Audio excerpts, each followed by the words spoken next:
निघण्टूनां व्याख्यानरूपः निरुक्तग्रन्थः। अत्र इदानीं वयं प्रथमम् अध्यायम् अवलोकयामः।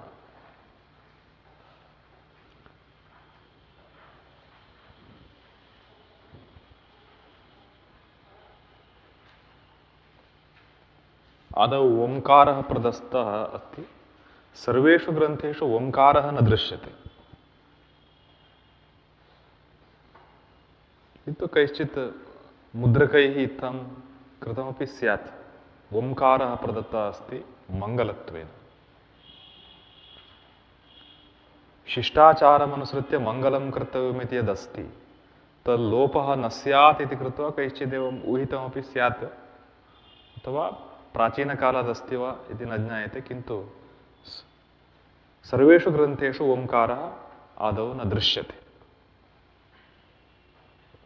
किमस्ति, ग्रन्थारूढतया एव मङ्गलं स्यादिति तु नास्ति। लोकव्यवहारेपि तथा दृश्यते। तत् कार्यात्मना एव मङ्गलं भवति इति वक्तुं न शक्यते।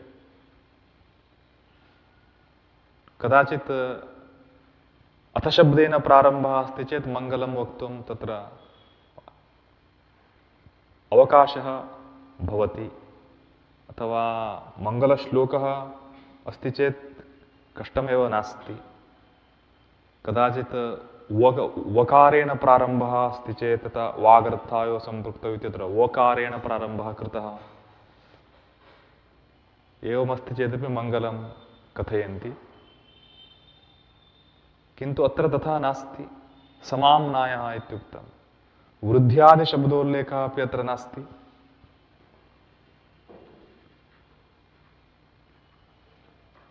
तस्मात् ओंकारः अस्ति चेत् सम्यगेव। मङ्गलात्मना ओंकारः। समाम्नायः समाम्नातः इति एतत् प्रथमं वाक्यम्। समाम्नायः नाम निघण्टुः। निघण्टुः नाम वैदिकशब्दसङ्ग्रहः, वैदिकशब्दकोशः निघण्टुः। सः समाम्नातः अस्ति, सङ्गृहीतः अस्ति इत्यर्थः। सङ्कलितो विद्यते। समाम्नायः इत्यस्य अर्थः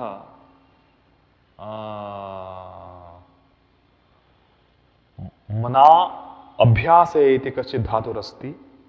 सम्यक् आसमन्तात् मनायते अभ्यस्यते इति समाम्नायः। सम्यक् नाम कथम् इति चेत् शास्त्रमर्यादाम् आश्रित्य एव अभ्यस्यते इति तत् समाम्नायः इति उच्यते। समाम्नायः वैदिकशब्दकोशः। सः सङ्कलितः अस्ति प्राचीनकालात्। कदारभ्य अस्ति इति तु न ज्ञायते। अनादिकालात् प्रवृत्तम् इत्येव उच्यते। सः व्याख्यातव्यः अस्ति। सः इदानीं व्याख्यातव्यः। निघण्टूनां व्याख्यानं नाम तेषाम् अर्थानां प्रतिपादनं। निघण्टुः इति शब्देन किमुच्यते इति चेत् वैदिकः शब्दः उच्यते। वैदिकः कः शब्दः इति चेत् कोशे स्थितः शब्दः। मन्त्रे स्थितः नास्ति, कोशस्थः शब्दः निघण्टुशब्देन व्यवह्रियते। देशभाषासु कदाचित् निघण्टु इति प्रयोगः क्रियते शब्दकोशः इत्यर्थे। निघण्टु इति। किन्तु अत्र न तथा अर्थः। निघण्टुः वैदिकशब्दः। निघण्टु इति शब्दप्रयोगस्य कारणं किम् इत्यपि अयमत्र दर्शयति। सः व्याख्यातव्यः। निघण्टुः यः अस्ति, समाम्नायः वैदिकशब्दकोशः यः अस्ति, तस्य व्याख्यानमिदानीं कर्तव्यमस्ति इति वदति। व्याख्यानं नाम तत् निरुक्तमेव भवति। व्याख्यानं नाम अर्थनिरूपणम्। तमिमं समाम्नायं निघण्टवः इति आचक्षते। प्राचीनकालादागतं तादृशम् इमं समाम्नायं शब्दकोशं निघण्टवः इति वदन्ति। निघण्टुः, निघण्टु, निघण्टवः, निघण्टवः इत्याचक्षते। निघण्टवः कस्मात्? निघण्टवः इति कस्मात् कारणात् प्राप्तमस्ति इति प्रश्नः। अत्र त्रीणि कारणानि प्रदत्तानि सन्ति। निघण्टवः कस्मात्? निगमाः इमे भवन्ति। निगमाः इमे भवन्ति, तस्मात् एते निघण्टवः। अत्र दुर्गाचार्य आदि व्याख्यानमनुसृत्य एव अस्माभिरुच्यते निघण्टुः इति यदागतमस्ति तत्र हेतुत्रयं प्रदर्शितमस्ति ग्रन्थकारेण। प्रथमं कथयन्ति निगमाः इमे भवन्ति इति कारणात्। निगमनात् निघण्टुः, निगमनात्। निगमनं नाम किम् इति चेत् अर्थबोधनं। निगमः, निगमयितारः एते सन्ति इति कारणात्। निगमनं नाम किमेतत् इति अस्माभिरवगन्तव्यमस्ति। निगमनं नाम यस्य अर्थस्य बोधे सति अन्येषाम् अर्थानां बोधः सुष्ठु सम्पद्यते ते निगमयितारः, अर्थात् निश्चयकारकाः निगमयितारः इति उच्यन्ते। एतत् अस्माकं लौकिकशास्त्रेषु अपि कदाचित् विनिगमकम् इत्युच्यते खलु। विनिगमकम्, विनिगमकाभावात् तत्र किमपि वक्तुं न शक्यते एवमुच्यते खलु। विनिगमकाभावात् नाम निश्चयकारकांशस्य अभावात् इत्यर्थः। तर्हि अत्र स्थिताः शब्दाः किं कुर्वन्ति इति चेत् प्रथमं मन्त्रस्य अर्थं स्फुटयन्ति। अस्य अर्थस्य बोधे सति मन्त्रार्थः सम्यक् अवगम्यते, तत् एकं। द्वितीयं किम् अस्ति, ईदृशस्य एकस्य शब्दस्य ज्ञाने सति अन्येषामपि शब्दानां सम्यक् बोधो जायते। उदाहरणम् अहं दर्शयामि। यथा अस्माकं पाठ्यक्रमे आदौ अस्ति अकारान्तपुल्लिङ्गरामशब्दः, आकारान्तस्त्रीलिङ्गसीताशब्दः इत्येवं शब्दाः सन्ति। तेषां शब्दानां कण्ठपाठः अस्माभिः क्रियते। कण्ठपाठानन्तरं तादृशानाम् अन्येषामपि ज्ञानं भवत्येव। रामः रामौ इति पठ्यते इति कृष्णः कृष्णौ इत्यपि आगच्छति। तर्हि एकस्य अकारान्तशब्दस्य ज्ञानेन सर्वेषाम् अकारान्तशब्दानां बोधः सम्पद्यते। तस्मात् रामशब्दः निगमः, निगमयति इति निगमः। अन्येषामपि शब्दानां सः बोधकः जायते। एवम् अत्र ये शब्दाः सन्ति ते मन्त्रार्थस्य स्फोटकाः, तेन साकम् अन्येषां शब्दानामपि बोधकारकाः सन्ति। तस्मात् एते निगमाः इत्युच्यन्ते। तत्कारणात् निघण्टुः इति।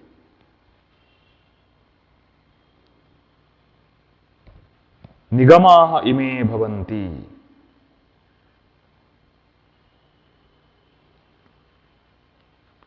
निगमाः एते कथमस्माभिः स्वीकृता इति चेत् छन्दोभ्यः समाहृत्य समाहृत्य समाम्नाताः। छन्दोभ्यः नाम वेदेभ्यः। ते तु अनेके सन्ति, चतुर्धा सन्ति प्रथमतया। शाखास्तु अनेकाः सन्ति। ततः भिन्न भिन्न भिन्न श्रुति भागात् समाहृत्य चित्वा चित्वा आनीय अत्र पठिताः सन्ति इति कथयति। अर्थात् निरुक्तशास्त्रं यः सम्यक् अधीते सः यत्किञ्चित् वेदशाखीयः अपि स्वशाखीयं शास्त्रं सम्यक् अवगन्तुं पारयति, श्रुतिम् अवगन्तुं, मन्त्रार्थम् अवगन्तुं पारयति। अस्माकमत्र नास्ति इति वक्तुं तेन न शक्यते।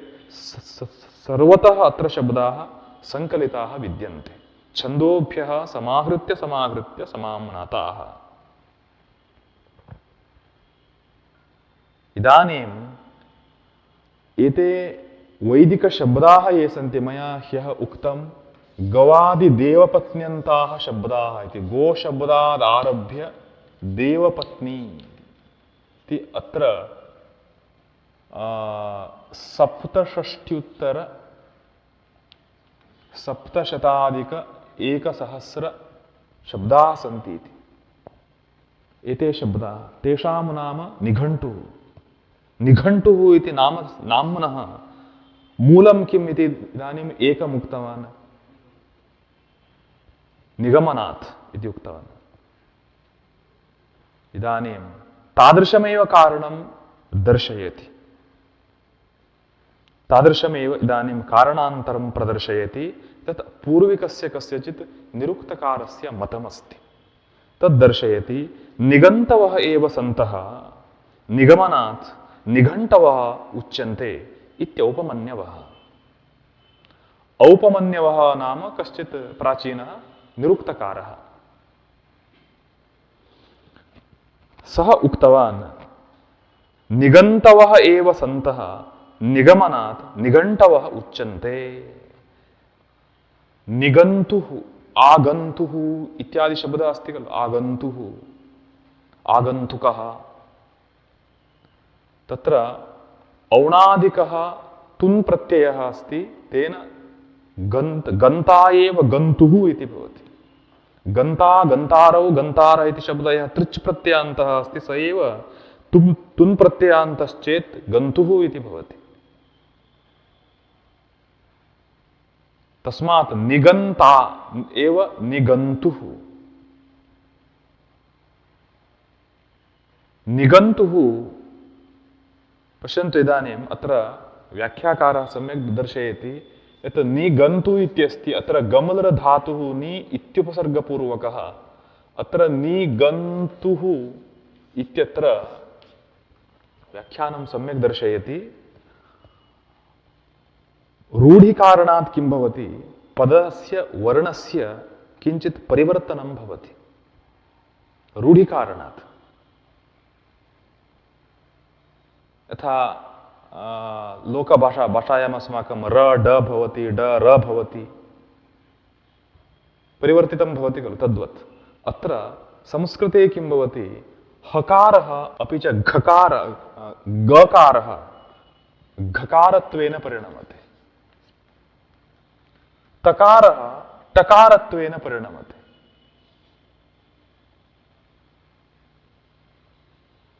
तदा किं भवति, नस्य णत्वं निघण्टु, उकारस्तु अत्र तुकारस्य अस्त्येव निघण्टु इति रूढि प्राचुर्यात् भवति इति व्याख्याकारः प्रदर्शयति।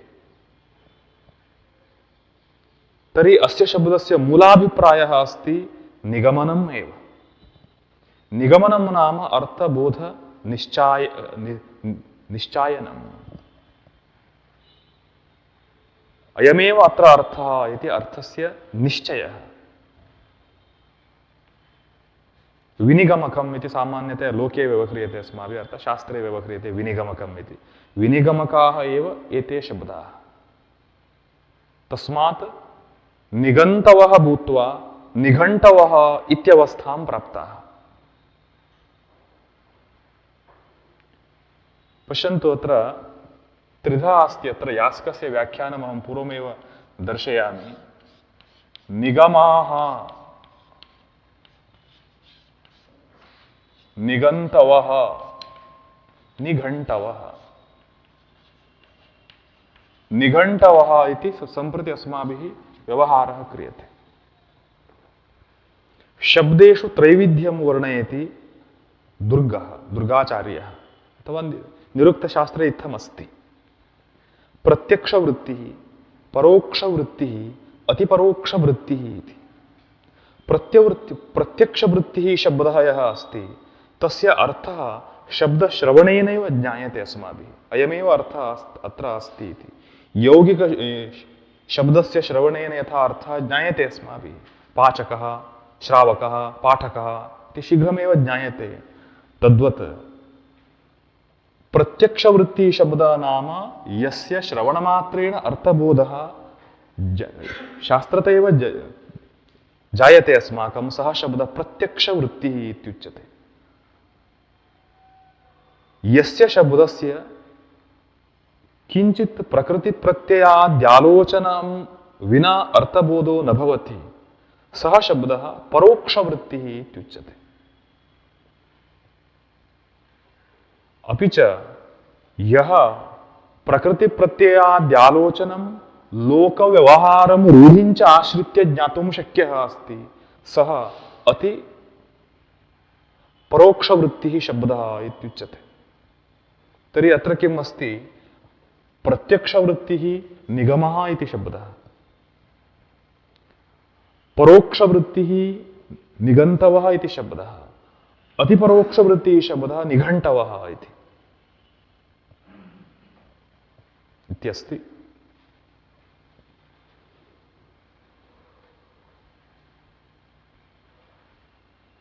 तस्मात् निघण्टुः इति शब्दः सम्प्रति अस्माकं काले अस्ति, यास्कस्य काले अपि आसीत् एव। निघण्टुः इत्यवस्था अस्माकं दृष्ट्या अतिपरोक्षवृत्तौ अन्तर्भवति इत्यर्थः। तस्मात् एवं सर्कस् कृत्वा व्याख्यानं कर्तव्यं भवति। तत् रूढ्यादिकम् अनाश्रित्य अस्य अर्थस्य बोधः न भवति, शास्त्रमात्रेण न भवति। शास्त्रसाहाय्यं रूढिसाहाय्यं च स्वीकृत्य अर्थबोधः क्रियते।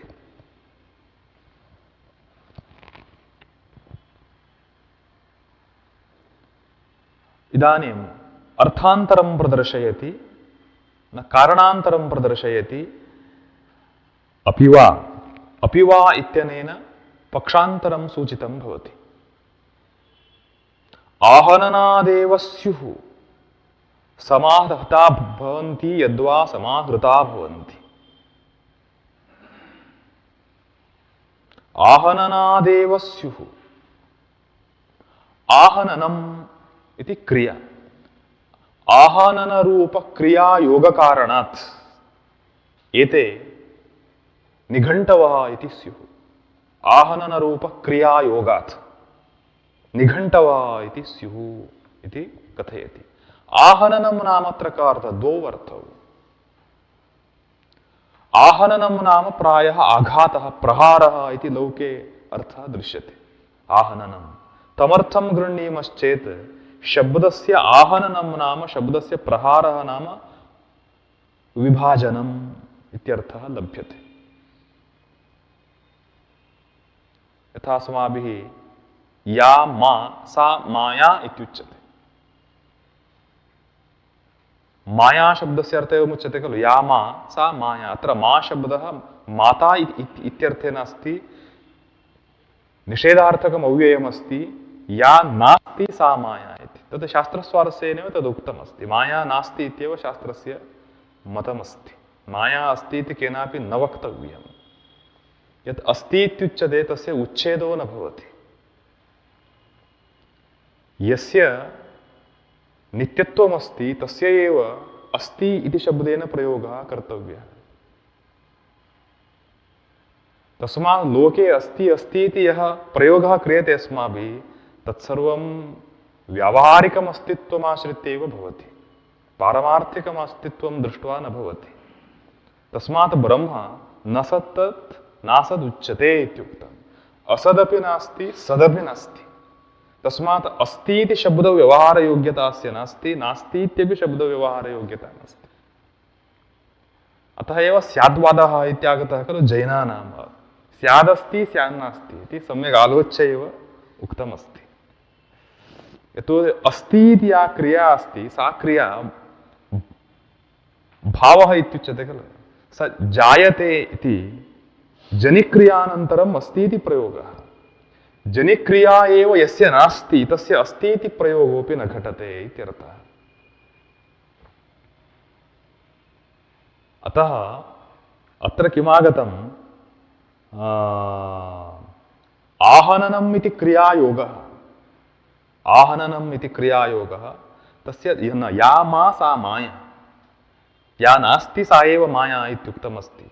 सा च माया न विद्यते मायेत्यविद्यमानस्य आख्या इत्यभिप्रायः इति माण्डूक्यकारिकायाः चतुर्थादे अन्ते उक्तमस्ति। माण्डूक्यकारिकायामस्ति सा च माया न विद्यते इति। माया अस्ति इति स्वीक्रियते चेत् नाशः न स्यात् इति आक्षेपः तत्र अस्ति। तस्मात् या मा सा माया इत्युक्तं तर्हि अत्र किमस्ति? अत्र पदस्य वर्णस्य विच्छेदः क्रियते खलु। तर्हि आहननात् किं भवति? पदार्थावयवानां मध्ये विच्छेदो जायते खलु। तद्दृष्ट्या आहननम् इत्युक्तम्। अत्र हिंदी अर्थकारः अपि प्रायः विभाजित करना इति अर्थं लिखितवान्। अयं लौकिकः अर्थः अस्ति एव। दुर्गाचार्यादीनां दृष्ट्या भिन्न एव अर्थः अस्ति। अत्र हन धातुः पठनार्थकः पाठार्थकः अस्ति। हन धातुः पाठार्थेऽपि प्रयुज्यते। प्राचीनग्रन्थेषु भवद्भिः द्रष्टुं शक्यते। ब्राह्मणे तदाहतं, सूत्रे तदाहतम्, एतदाहतं व्याख्याग्रन्थेषु अस्ति। प्राचीनग्रन्थान् अवलोकयन्तु ज्ञायते। तद् आहतम् इति प्रयुज्यते, अर्थात् पठितम् उक्तम् इत्यर्थः। हन धातुः यः अस्ति सः पाठार्थेऽपि प्रयुज्यते। अनेकार्थत्वं तु अङ्गीकृतमस्ति खलु धातूनां। तस्मात् लोकरूढिबलात् हन धातुः यः अस्ति सः अत्र पाठटार्थकः अस्ति इति दुर्गाचार्येण उक्तं। तेन किं भवति? आहननात्। आहननात् नाम सम्यक् पाठनात्, पाठात्। तदा किं भवति? आहननात्, सम्यक् आहननात्, सम्यक् पाठात्। अत्र समाम्नायः निघण्टुः इत्युच्यते। अत्र हन धातुः यः अस्ति, हन धातुः, हन धातुः यः अस्ति तस्य तुन् प्रत्यये कृते सति हन्तु इति रूपम्। नि इत्युपसर्गः स्वीक्रियते, निहन्तु इति भवति। हकारस्य घकारः कल्प्यते, तकारस्य टकारः कल्प्यते, तदा निघण्टु इत्येव पुनः सिद्ध्यति। हन धातोः तुन् प्रत्यये कृते किं भवति? हन्तु इति भवति। नि इत्युपसर्गः स्वीक्रियते, निहन्तु इति आगतं। पुनः हस्य घत्वं तस्य टत्वम् आगतं। निघण्टु इत्येव रूपं पुनः आगतम्। तर्हि सम्यक् पाठः क्रियते नाम एते शब्दाः मन्त्राणाम् अर्थज्ञानार्थम् अत्यन्तम् आवश्यकाः सन्ति इति कृत्वा छात्राः अभ्यस्यन्ति स्म पूर्वकाले। तस्मात् ते समाहताः, सम्यक् पठिताः सन्ति। तत्कारणादपि निघन्तुः निघण्टुः इति जायते इति दुर्गाचार्यवृत्तौ अस्ति। तस्मात् ते समाहतहता भवन्ति। समाहतहता भवन्ति नाम सम्यक् पठिता भवन्ति इत्यर्थः।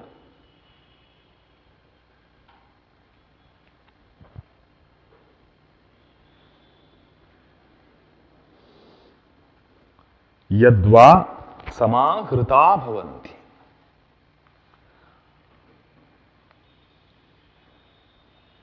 अन्यदपि अस्ति, तत्सर्वम् आवश्यकं नास्ति। तथापि अहम् आरम्भे किञ्चित् दर्शयामि तावदेव।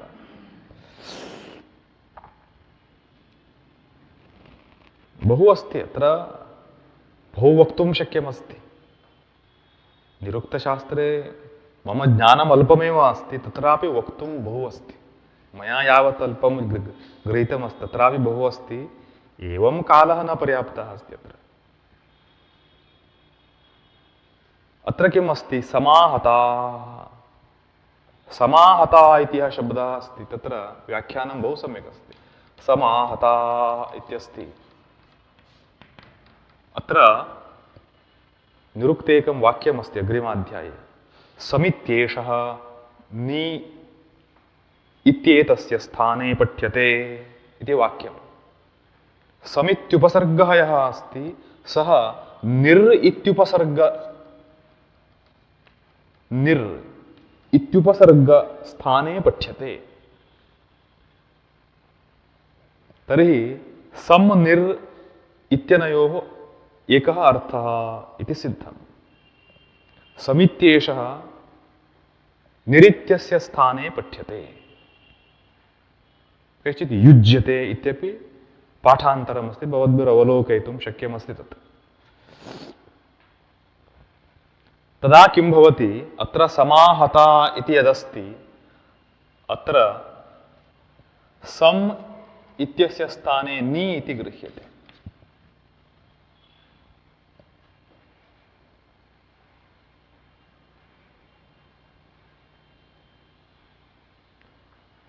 तथा कृत्वा किं कुर्वन्ति,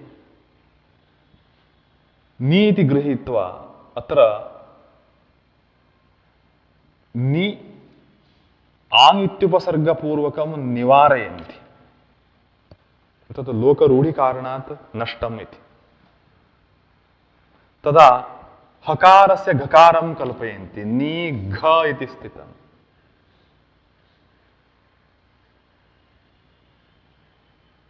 पुनः अत्र त इत्यत्र त इति कल्पयन्ति, निघन्त, तदेव निघण्टु इति जातम् इति पुनः वदति। सर्वत्रैव निघण्टु इति स्वरूपम् उत्पादयितुम् अयं व्याख्याकारः प्रयतते। निघण्टु इत्यस्य मूलं किम् इति दर्शयितुं प्रयत्नं महान्तं कृतवान्। यद्वा समाहृता भवन्ति इत्युक्तवान्। समाहृता भवन्ति नाम समाहरणं नाम संग्रहः, समुदायीकरणं। समाहृता भवन्ति इति कारणात् वा निघण्टुः इति। कथम् इति चेत् समाहृता भवन्ति नाम पुनः हृ धातुः आङ् इत्युपसर्गस्य लोपः क्रियते, समित्यस्य स्थाने नि भवति।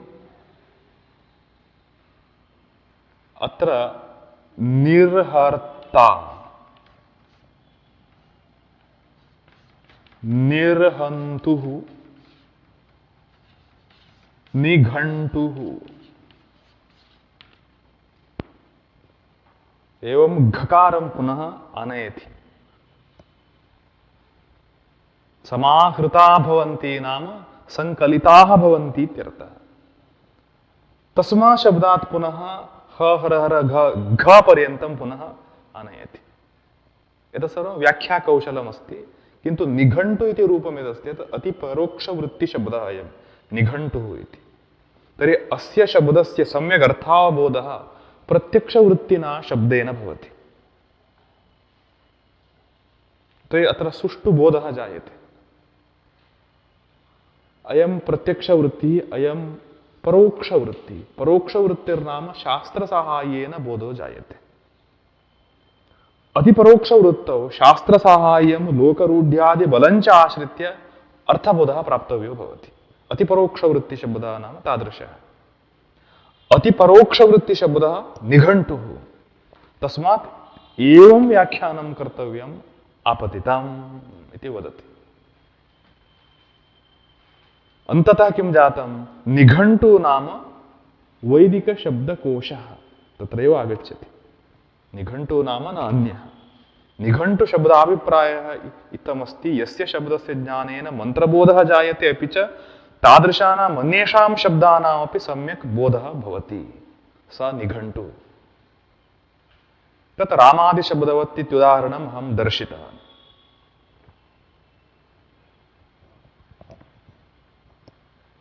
तस्मात् ते विनिगमकाः भवन्ति।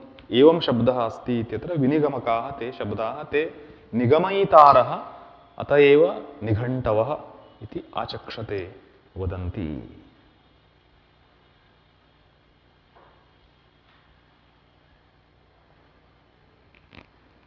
इतः परं वदति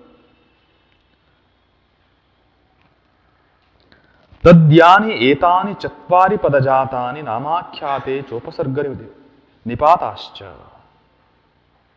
इदानीम् अत्र निघण्टु इति कृत्वा यः शब्दकोशः निर्मितः प्राचीनैः, कठिनशब्दसङ्ग्रहः कृतः अस्ति। गवादि देवपत्न्यन्त शब्दः,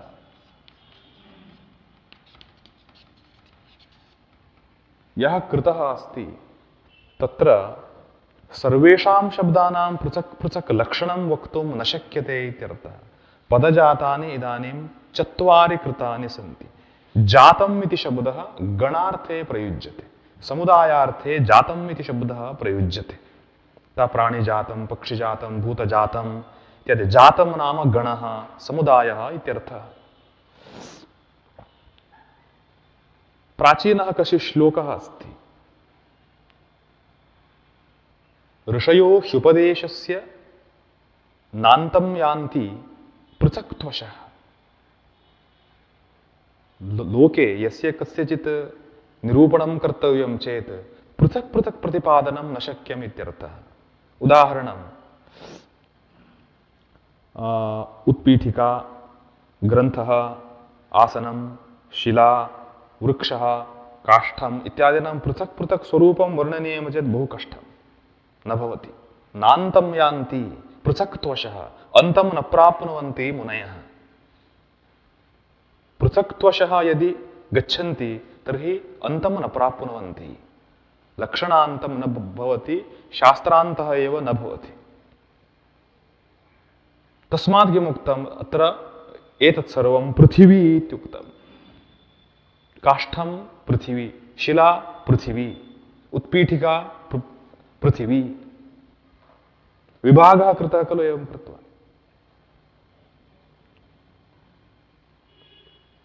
ऋषयो ह्युपदेशस्य नान्तं यान्ति पृथक्त्वशः, लक्षणेन तु सिद्धानाम् अन्तं यान्ति विपश्चितः। लक्षणेन यदा साध्यते तत् स्वरूपं तदा अन्तं यान्ति विपश्चितः, अन्तं प्राप्तुं शक्नुवन्ति विद्वांसः। तस्मात् किं क्रियते? लक्षणं पूर्वं निर्मीयते। लक्षणं क्रियते चेत् किं भवति? गणानां निर्माणं भवति। एतावन्तः शब्दाः एवं भवन्ति, एतावन्तः शब्दाः एवं सन्ति, एवं सन्ति इति गणः भवति। गणः यदा जायते तदा अर्थानां निरूपणं सरलं भवति। तदर्थम् एषः ग्रन्थकारः किं कृतवान्? चत्वारि पदजातानि इति उक्तवान्। पदजातानि चत्वारि सन्ति इति।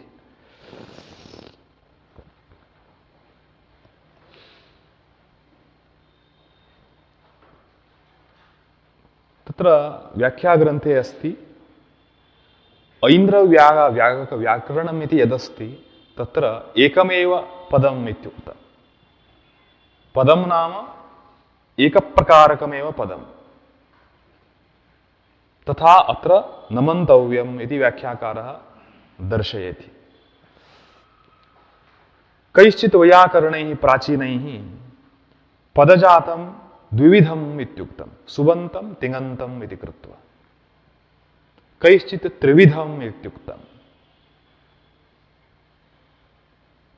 आधुनिककालेपि अस्माभिः भिन्नभिन्नरीत्या पदकल्पना क्रियते।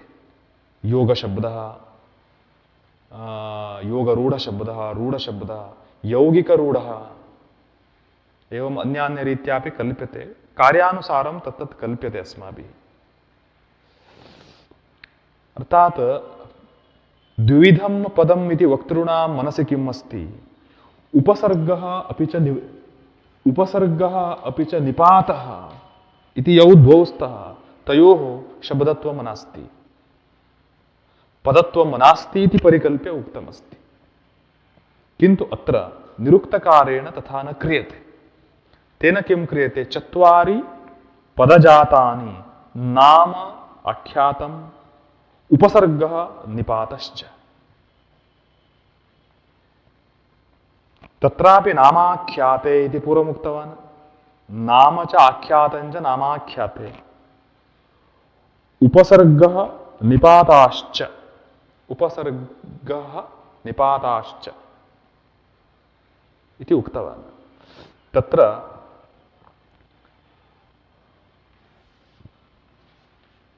नामपदं नाम द्रव्यवाचकं भवति, स एव इदानीं वर्णयिष्यति। आख्यातं नाम तिङन्तं, तिङन्तं पदमस्ति आख्यातम्, आख्यातं नामाख्याते इति उक्त्वा परं किम् उक्तवान्? उपसर्गः निपातः इति कृतवान्। एतस्य कारणं किम् इति चेत् एतयोः द्वयोः स्वातन्त्र्येण अर्थप्रतिपादनसामर्थ्यं नास्ति। निपातादीनां स्वातन्त्र्येण अर्थप्रतिपादनसामर्थ्यं नास्ति इति कारणात्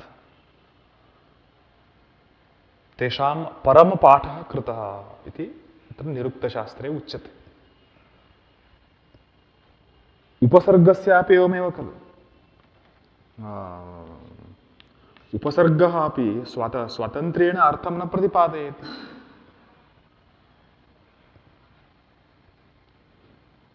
इति वदति।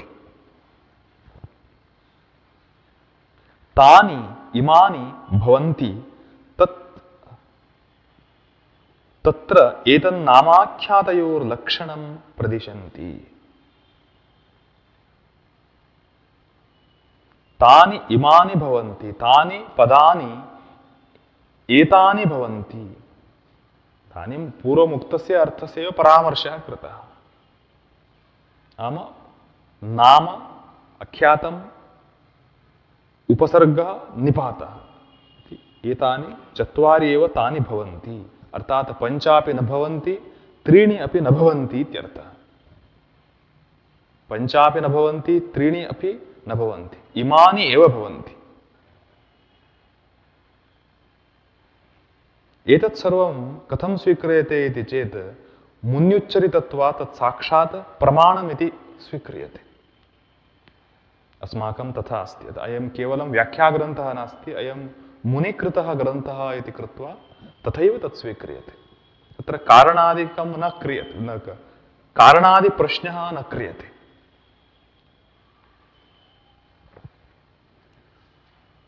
तत्र एतन्नामाख्यातयोर्लक्षणं प्रदिशन्ति। तत्र आदौ किं कुर्वन्ति? नाम्नः आख्यातस्य च लक्षणं प्रदिशन्ति। प्रदिशन्ति नाम सम्यक् उपदिशन्ति, बोधयन्ति, निरूपयन्ति इत्यर्थः।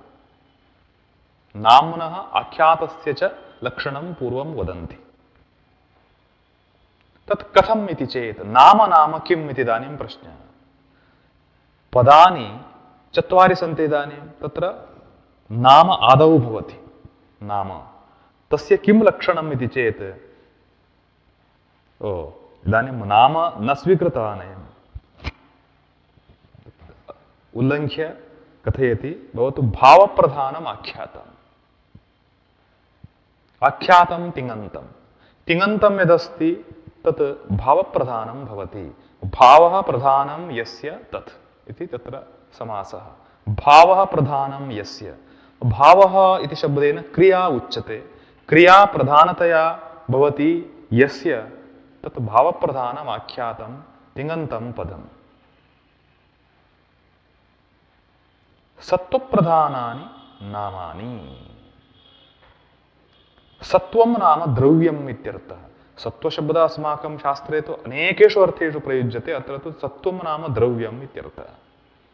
द्रव्यवाचकः शब्दः तिङन्तम् इति सामान्यतः लोके अस्माभिः यः उच्यते स एव अत्र तिष्ठति। सत्वप्रधानानि नामानि। नाम नाम प्रायः एतत् सुबन्तं भवति लोके। वैयाकरणानां मते किम् अस्ति? धात्वोः अर्थः फलम् अपि च व्यापारः, एवमस्ति खलु। तत्रापि क्रिया तु अस्ति एव।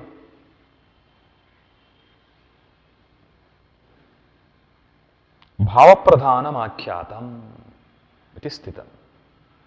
तर्हि यत्र क्रियापदं दृश्यते तत्र क्रिया एव प्रधाना भवति। नामपदं यत्र दृश्यते तत्र द्रव्यमेव प्रधानं भवति।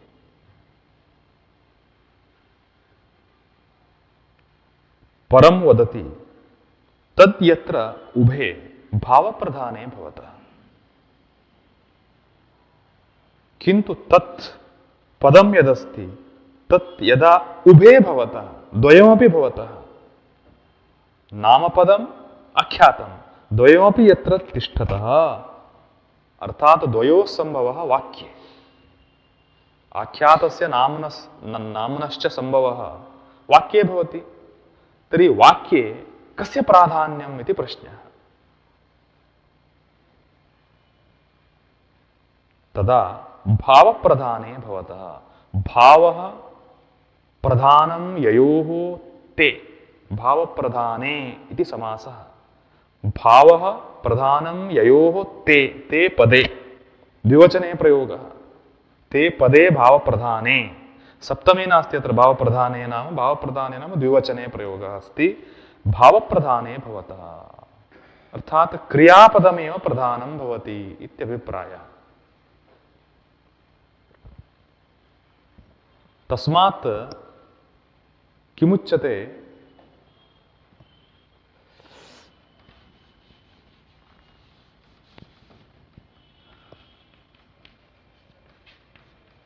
ब्रह्मचारी अधीते,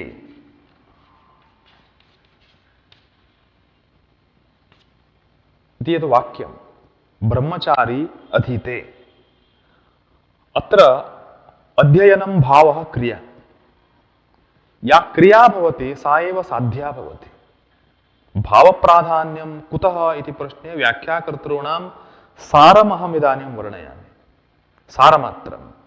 एतत् बहु सुन्दरमस्ति वस्तुतः। अस्माकम् अल्पीयसि काले तु एतत् सर्वं न भवति।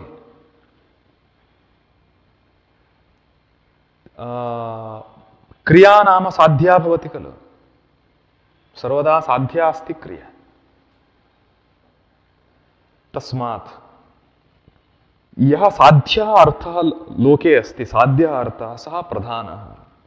साध्यस्य साधनार्थं सम्पादनार्थं साधनानां व्यवस्था भवति। साधनानां व्यवस्था साध्यसम्पत्त्यर्थं खलु। साध्यं मुख्यं भवति, साधनम् अमुख्यं भवति लोके। एवमस्ति खलु लोके, साध्यं मुख्यं, साधनम् अमुख्यं भवति।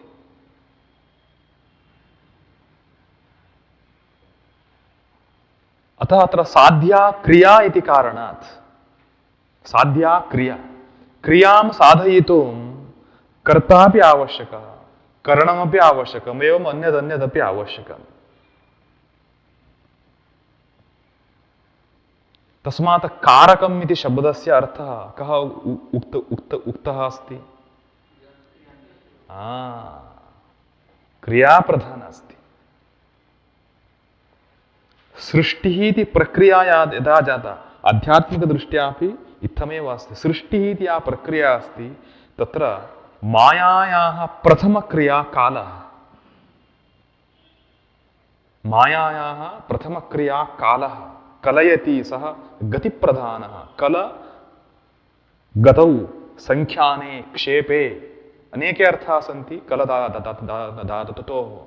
गणनार्थकत्वमप्यस्ति, गत्यर्थकत्वमस्ति, क्षेपार्थकत्वमप्यस्ति। यः स्वरूपतः जीवान् क्षिपति, यः तस्य अवस्थितेः अवधिं गणयति, यः तं गमयति, चालयति, सः कालः। तस्मात् कालस्य अन्वयः कुत्र अस्ति इति चेत् आख्यातेन साकं, क्रियया साकमेव कालान्वयः अस्ति। द्रव्येण साकं साक्षात् कालान्वयो न भवति। क्रियापदेन अन्वितस्य द्रव्यस्य कालसम्बन्धः भवति। क्रियापदेन अनन्वितस्य द्रव्यस्य कालसम्बन्धो नास्ति। तस्मात् कर्तृत्वबुद्धिरेव यस्य नास्ति तस्य कालसम्बन्धोऽपि न भवति। आध्यात्मिकदृष्ट्या मया, दार्शनिकदृष्ट्या मया उक्तं, कर्तृत्वमेव अज्ञानजम् इति उक्तमस्ति खलु शास्त्रे। अहं कर्ता इति मन्यते मूढः। कर्ताहमिति मन्यते, अहंकार विमूढ़ात्मा कर्ताहमिति मन्यते। यदि कर्ता एव न भवति तदा कालसम्बन्धोऽपि न भवति। यतोहि कर्ता नास्ति इति कारणात् क्रियासम्बन्धः नास्ति, क्रियासम्बन्धाभावात् कालसम्बन्धोऽपि न भवति। अतः या क्रिया अस्ति सा क्रिया प्रधाना लोके। सृष्टिप्रक्रियायां क्रिया अत्यंत प्रधाना, सा एव साध्या इत्युच्यते। अतः क्रिया प्रधानता यदा भवति तदा अध्ययन क्रिया, अध्ययनम् इति यदस्ति, अध्ययनम् अत्र साध्यं भवति। अध्ययनं साधयितुं कर्त्रादिकारकाणां व्यवस्था भवति। आलोचयन्तु इदानीम्, अध्ययनादिकार्यं सम्पादयितुं कारकाणां व्यवस्था भवति, अन्येषां कर्त्रादीनां। तस्मात् क्रियायां कर्त्रादिकारकाणि गुणीभूतानि इति उच्यन्ते। एवं दृष्टिः अत्र अस्ति। आख्यात अत्र भावप्रधानम् आख्यातम् इति उक्त्वा, सत्त्वप्रधानानि नामानि इति उक्त्वा, तद्यत्र उभे भावप्रधाने भवतः इति कथने एषा दृष्टिः कारणम् इति तत्र व्याख्याग्रन्थतः अवगम्यते। वैयाकरणादिभिस्तु भिन्नाः भिन्नाः युक्तयः अपि अत्र प्रदर्श्यन्ते। तत्सर्वं प्रायः भवद्भिर्ज्ञायते इति कृत्वा न स्पृशामि, अपि च अप्राकरणिकमपि भवेत्। तत्रापि एवमेव स्वीक्रियते खलु, क्रिया एव वाक्ये प्रधाना भवति।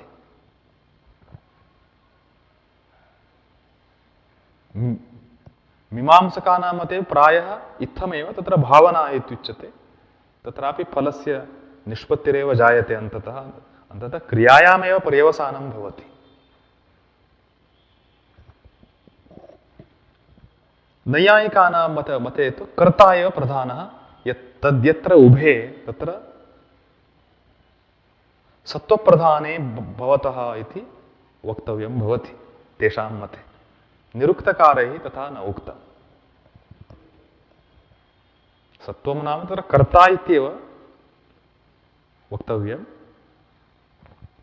एतत् किम् अस्ति, साध्यदृष्ट्या आलोचितं। किं साध्यमत्र इति साध्यदृष्ट्या आलोच्यते चेत् साध्यं सम्पादयितुं कारकाणां व्यवस्था भवति। साध्या का चेत् क्रिया। सर्वमेव साध्यते खलु लोके, सर्वमेव निष्पाद्यते।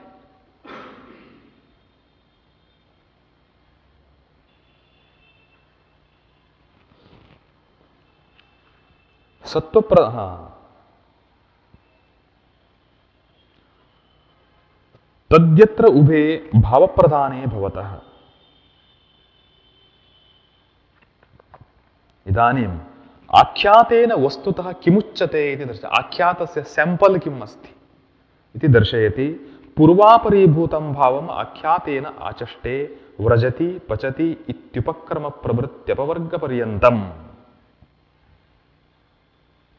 सत्यम्। आख्यातेन भावम् आचष्टे इति तु सामान्यतया पूर्वं ज्ञातम् अस्माभिः। कीदृशं भावम् इति चेत् पूर्वापरीभूतं भावम् आख्यातशब्देन वदति। भावः क्रिया, क्रिया च पूर्वापरीभूता। पूर्वापरीभूता क्रिया खलु। कदाचिदपि गुणभूतैरवयवैः संयोगः क्रमजन्मनाम् एवमस्ति खलु कारिका। गुणभूतैरवयवैः संयोगः क्रमजन्मनां क्रियेति व्यपदिश्यते इति अन्तिमपादः आगच्छति खलु। भर्तृहरेः कारिका अस्ति। गुणभूतैरवयवैः संयोगः क्रमजन्मनां